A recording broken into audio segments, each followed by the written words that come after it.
Today we're going to discuss the trust-based relational TBRI correcting principles.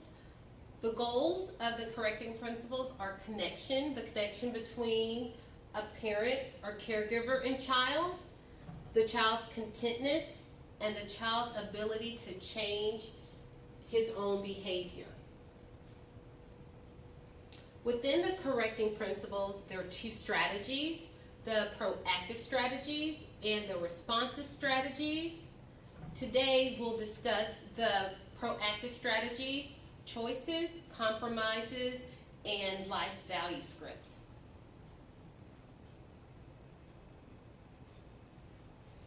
Before we correct a child, we know we must connect with that child. Connection is the foundation of the parent-child relationship. Children find it easier to receive a correction if they have a connection with that parent or caregiver.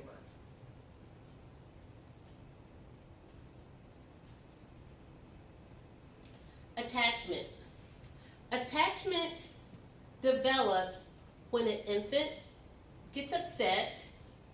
What happens? The infant cries because he's dysregulated. When the parent or caregiver constantly meet that infant's needs, the infant calms down, becomes regulated, and isn't happy again. Well, when this happens over and over again, the infant learns that there's someone out there. My parent or my caregiver is going to meet my needs. And so they learn to regulate. So within this cycle, the infant may get hungry. When the infant gets hungry, the infant's going to cry. The parent's going to meet that need by feeding him. When the baby has a full stomach, he's going to stop crying, it's going to be regulated, it's going to be happy again. So when this happens over and over again, the infant learns how to self-regulate. So when the child gets older, because their need was consistently and constantly met when they were an infant, when they get older, they can regulate themselves. They don't need a parent or a caregiver to help them regulate. With our children from hard places, they didn't get that attachment. That attachment wasn't formed, and a lot of our kids do not know or have the ability to self-regulate. So it may look something like this. Our children from hard places, they get overwhelmed, they get upset, they don't have the ability to self-regulate, so they may act out and have a behavior or an episode. When that happens, they may become aggressive. Then the adult comes, they get into trouble, so they may have to go to time out or have a consequence. And then when that happens, our children from hard places feel isolated, alone, and they aren't able to bond and connect with their families.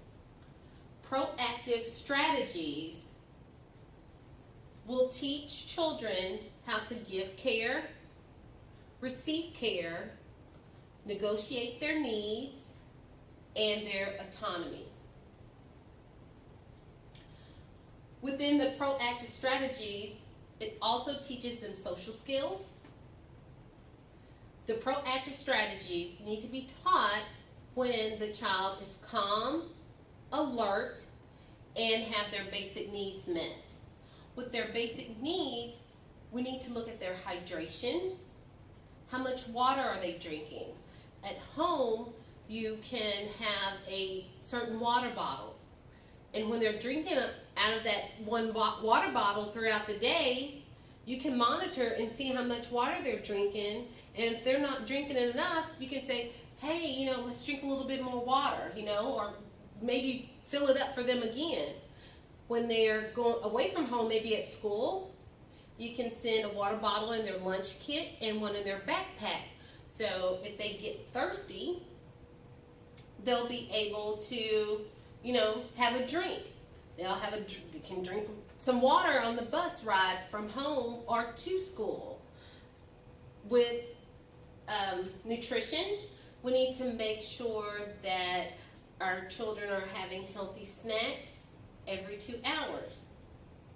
So once they're calm, they're alert, and have their basic needs met, then we can work with our children on these proactive strategies. The first strategy we're going to talk about is choices. Within choices, that gives our children 2 options to choose from. They have to be options that both agree on, the parent and the child. They can't be options that only the parent likes, and they can't be options that only the child likes. When my son was little, when we went to Walmart, he liked to look at the fish, the books, toys, and the cases of the movie covers. Being proactive, I didn't want to do all of those every time we went, so we talk about it before we went. So I would ask him, well, today, do you want to look at the fish, or do you want to look at the books? So he would, make his choice. Again, I'm listening to his voice, I'm hearing him, and that helps him have a decision and a choice in what he's going to do that day.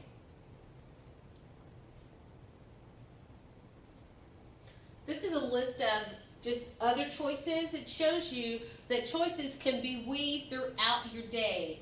At nighttime, when you're getting ready for school for the next morning, you can ask your child, do you want to wear your red shirt or your blue shirt?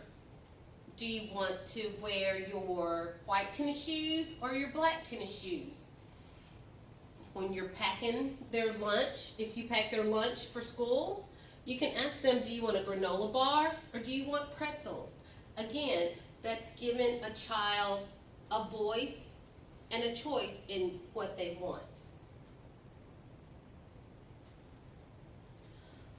A lot of times our children from hard places act out of control because they feel out of control, and giving them choices creates the perception that they are in control, when in reality we know that the adult is the one who has the control, because the adult is the one who's offering the choices or the options.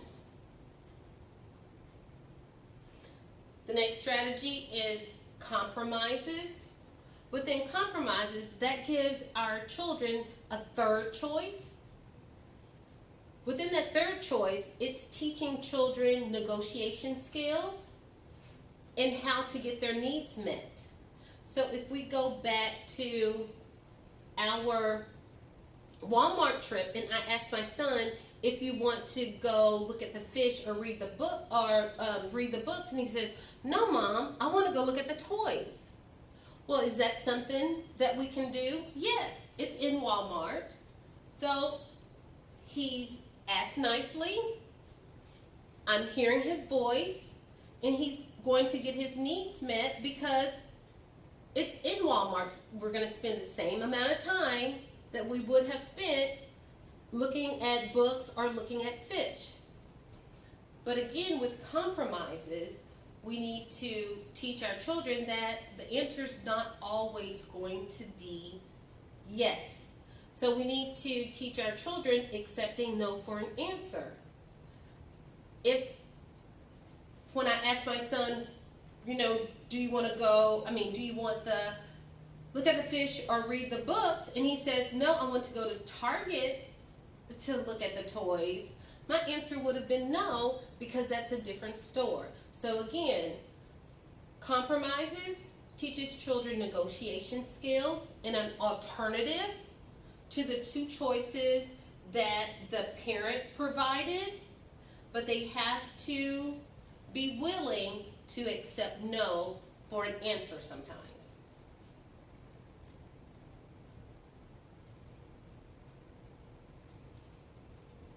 A lot of our children from hard places are in survival mode. They have learned that they need to do anything that they can to get their needs met. So a lot of times they have behaviors just because they want someone to hear them. They want someone to pay attention to them. The life value scripts will teach them how to change or modify their behavior and teaches them the correct social skills that they can have. The life value scripts, they need to be short and concise, and they can be individualized to that family. I know my son, he has personal space issues, and a lot of times he gets too close to the person in front of him. Well, when he does that and we're out shopping, I just tell him, Space Invader, and he steps back. I didn't embarrass him, especially now that he's a teenager. I didn't embarrass him and say, hey, you're too close to that lady in front of you. I just said Space Invader, something short, concise, concrete. He knows what I mean. Other people may not know what I mean, but he does. So that's teaching him, again, a social skill of personal space and not to get too close to the person in front of him.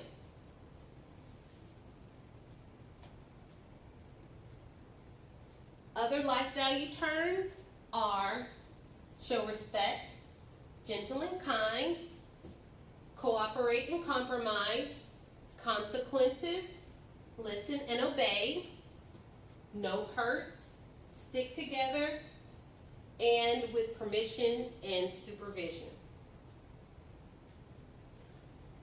On this slide, this little girl, she wants to make some ice cream in a blender. But because of safety issues, her mom is concerned. So yes, she wants her daughter to make the ice cream in the blender, but she's saying, yes, you can do it, but with permission and supervision. So she's not saying no, but she's saying yes, but you have to be supervised.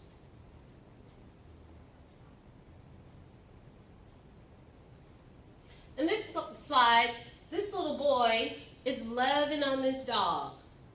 Well, a lot of times our children from hard places, they have sensory processing disorder, so they don't realize how much pressure they're putting on someone or something. So they may need to be taught gentle and kind, so they'll realize, hey, you're just a little bit too rough, ease up a little bit, or just a little bit softer.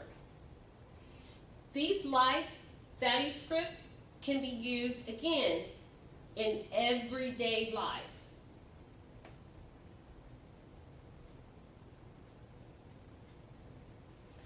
These concepts can be difficult to implement, but when you're consistent and you do them over and over again, and they are a way of life, your child's behavior will begin to change, and your child will slowly have the correct behavior through the use of choices, compromises, and life